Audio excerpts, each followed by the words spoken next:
చర్చతో పాటు ఇప్పుడు పెట్రోల్ది కొందామా, డీజిల్ది కొందామా, ఎల్ఎన్జీది కొందామా, ఇట్లాంటిది ఉండేది ఇదివరకు. ఏది గ్యాస్ది కొందామా అన్నటువంటి అది పోయి ఇప్పుడు కొత్త కాన్సెప్ట్ ఈవీది కొందామా అన్నది యాడ్ అవుతుంది. కాకపోతే ఎలక్ట్రిక్ వాహనాలకి అతిపెద్ద సమస్య ఏంటంటే ఛార్జింగ్ స్టేషన్స్. పెట్రోల్ బంకులు ఉన్నట్టు ఛార్జింగ్ స్టేషన్లు ఉండవు. పెట్రోల్ బంకులతో పోల్చుకుంటే ఎల్ఎన్జీ స్టేషన్లు తక్కువే, అదే సందర్భంలో గ్యాస్ స్టేషన్లు తక్కువే. అయితే అవి తక్కువ మందే ఉన్నారు. అందుకని ఎలక్ట్రిక్ వాహనాలు ఎక్కువ వినియోగించడం ద్వారా కాలుష్యం తక్కువ అవ్వాలి, at the same time public రూపాయి మిగలాలి అన్నటువంటి కాన్సెప్ట్ ఒకవైపు నడుస్తుంది. దానికోసం ఈవీ స్టేషన్స్ పెట్టాలంటే విజయవాడ నుంచి హైదరాబాద్ వెళ్ళేటప్పుడు ఆ సూర్యాపేట దగ్గర తప్పించి పెద్ద ఈవీ స్టేషన్స్ లేవు. మిగతాది మన ఊళ్ళల్లో ఈవీ దగ్గరేమో 4 గంటలు 6 గంటలు కార్ ఛార్జింగ్ పెట్టుకోవాలి. 2 వీలర్కి ఛార్జింగ్ అని దాదాపు ఒక అరగంట పడేటటువంటి పరిస్థితి. ఎలక్ట్రిక్ వెహికల్స్ ఛార్జింగ్ అన్నటువంటిది పెద్ద సమస్య అయ్యి స్లో అవుతుంటే ఇప్పుడు క్రమంగా పబ్లిక్ అలవాటు పడిపోతున్నారు ఈవీల కొనుగోలుకి.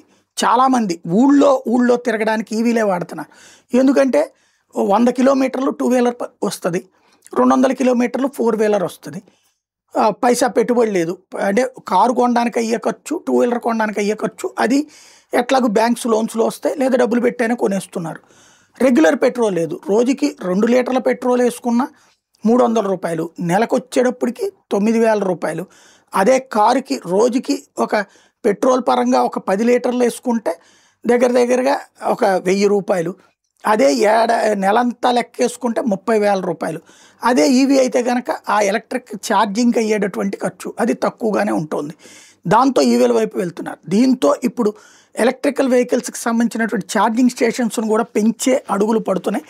ఆంధ్రప్రదేశ్లో విద్యుత్ వాహనాల వినియోగాన్ని పెంచడానికి గాను జాతీయ రహదారుల వెంట ఈవీ ఛార్జింగ్ నెట్వర్క్ని అందుబాటులోకి తెచ్చేందుకు నెట్ క్యాప్ రెడీ అయింది. దీనికోసం 30 కిలోమీటర్లకు ఒక ఈవీ ఛార్జింగ్ స్టేషన్ ఉండేలా చూడాలని భావిస్తోంది. దీనికి అనుగుణంగా పెట్రోల్ బంకులు, స్టార్ హోటళ్లలో ఛార్జింగ్ కేంద్రాల ఏర్పాటుకు ఢిల్లీకి చెందినట్టు సర్వోటెక్ సంస్థ ముందుకొచ్చింది.